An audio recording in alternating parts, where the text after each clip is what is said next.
Hi friends, நான் தான் உங்கள் எம்என்டி பாய்ஸ். நான் போன வீடியோலேயே சொல்லியிருப்பேன் நான் மீன் பிடிச்சி வீடியோ போட போகிறேன்னு. அந்த வீடியோ இப்போ தான் போடுறேன். ஸ்கூலே ஓப்பன் ஆகிடுச்சு, ஆனால் இப்போ தான் போடுறேன்.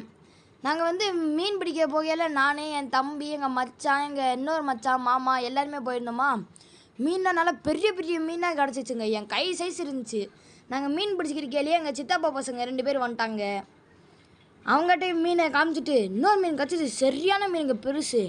மீனெல்லாம் பிடிச்சிட்டு ஆளுக்கு பாதி பாதியாக மீனை எடுத்துகிட்டு வந்துட்டோங்க. நாங்கள் எடுக்கையில் குறவை நிறைய எடுத்துக்கிட்டோங்க. சாரி, கெளுத்தி. அது கெளுத்தி நல்லா நிறையவே எடுத்துக்கிட்டோம். எத்தனை நானும் என்னென்ன 63 கிட்டேயே என்னமோ இருந்துச்சுன்னு நினைக்கிறேன். எங்கள் அப்பத்தாவும் அவங்க சின்ன வயசு கதையை சொன்னாங்க. நாங்கள் இப்போ வலையில் அரைச்சி பிடிச்சோமா.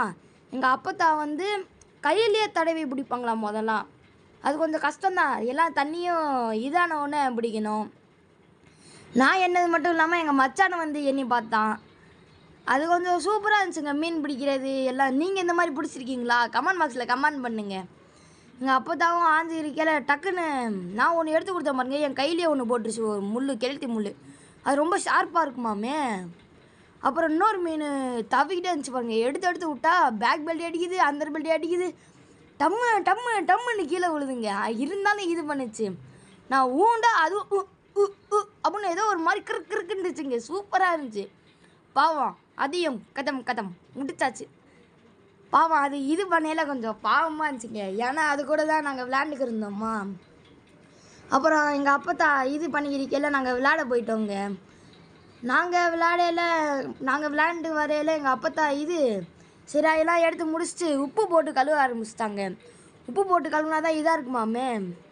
எங்கள் அப்பத்தா ஒரு தடவை உப்பு போட்டு அலசலை, 2 தடவை உப்பு போட்டு அலசினாங்க. அப்போ தான் நல்லா இருக்குமாமே. அதுவும் மண்பானையில் தான் நாங்கள் அலசுவோம். மண்பானை இப்போயோ என்னமோ வாங்கினதுன்னு நினைக்கிறேன், தெரில. நல்ல மண்பானையில் போட்டு உப்பு போட்டு அலசினா நல்லதான். அதெல்லாம் அலசிட்டு இங்கே பாருங்கள் எப்படி இந்த மீன் இப்போ வெள்ளைன்னு இருக்குது. சிராயெல்லாம் அடுத்து எங்கள் மச்சான் தான் அந்த பெரிய மீன்லாம் வெட்டி கொடுத்தாங்க. மசாலா போட்டு தடவி வறுத்து சாப்பிட்லான்னு ரெடி ஆகிட்டோங்க. எங்கள் அம்மா மசாலா போட்டு தடவிட்டு வறுக்கறதுக்கு ரெடி ஆகிட்டாங்கங்க. எல்லாம் வறுத்துக்கிட்டு எங்கள் மச்சான் ஒரு இடத்துக்கு போய் மொங்கு வெட்டி எடுகண் எடுத்துகிட்டு வந்துட்டாங்கங்க. எடுகண் சூப்பராக இருந்துச்சு. வெயில் காலத்துக்கும் அதுக்கும் டக்குன்னு அது வேறு மழை பெய்ய ஆரம்பிச்சிருச்சா. மழை பெஞ்சு முடிச்சுட்டு மொங்கெல்லாம் சாப்பிட்டு முடிச்சுட்டு வெளியே போனால் ரெயின்போ. ஆஹா, நீங்கள் இந்த மாதிரி எத்தனை பேர் ரெயின்போவை பார்த்துருக்கீங்க? நான் இப்போ தான் ஃபஸ்ட்டு பார்க்குறேன். அடுத்து ராத்திரி ஆயிடுச்சு. மீன் தான் நாங்கள் பொறிக்க ஆரம்பிச்சிட்டோம்.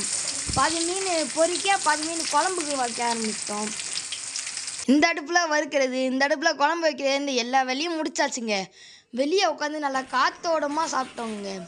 அந்த கெளுத்தி மீன் எடுத்து அந்த முள்ளோடு இப்படி இழுக்கில வரும் பாருங்க, ஒரு டேஸ்ட் அப்படி இருக்குங்க. எந்த ஊருக்கு போனாலும் வசதியாக வாழலாங்க. ஆனால் சொந்த ஊரில் மட்டும்தாங்க நிம்மதியாக வாழ முடியும். ஓகே, பாய்ங்க.